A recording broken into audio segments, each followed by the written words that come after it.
how do we, as a nation, and how do leaders across the globe harness those motivations right there?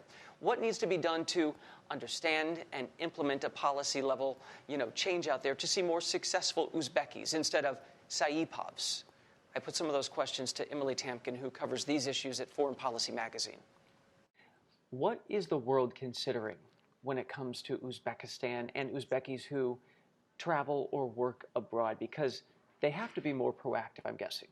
I don't know that this is necessarily a situation in which we would want to change policy toward Uzbekistan. Perhaps you could turn more attention to the human rights situation in Uzbekistan and its various states in Central Asia. But in sort of parallel to that, I would think that you would want to look at the way in which immigrants are treated here in the United States, and why years after arriving in the United States, someone like Saipov would turn to ISIS materials and do what he does. Do you think that the U.S. and other nations have learned from examples like Egypt, which saw authoritarianism completely try to squash certain parts of Islam, which then became radicalized underground and then grew roots in other nations?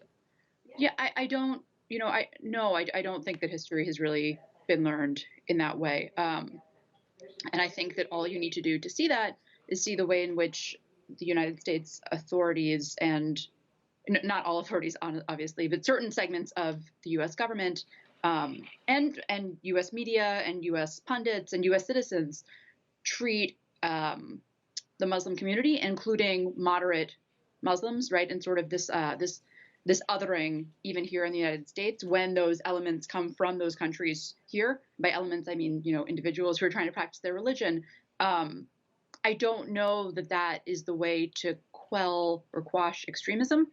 What do you see out there in the world? And at Foreign Policy, you have a very specific perch on this that could be, the next wave of radicals, or this deadly mix of authoritarianism and radicalism that do not live well together and could spread?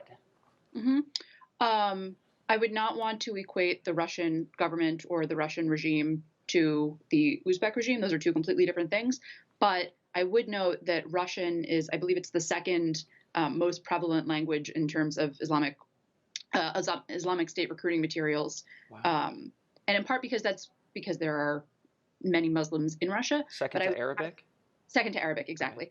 Okay. I would look at that in concert with the rising, there's a rising nationalist movement in Russia. Which is not Putin. It's something distinct. It's actually a sort of opposition to the regime. And I would say that sort of the mix in Russia between the Muslim minority, between these nationalist groups, between the election coming next year, I would say that is one to watch.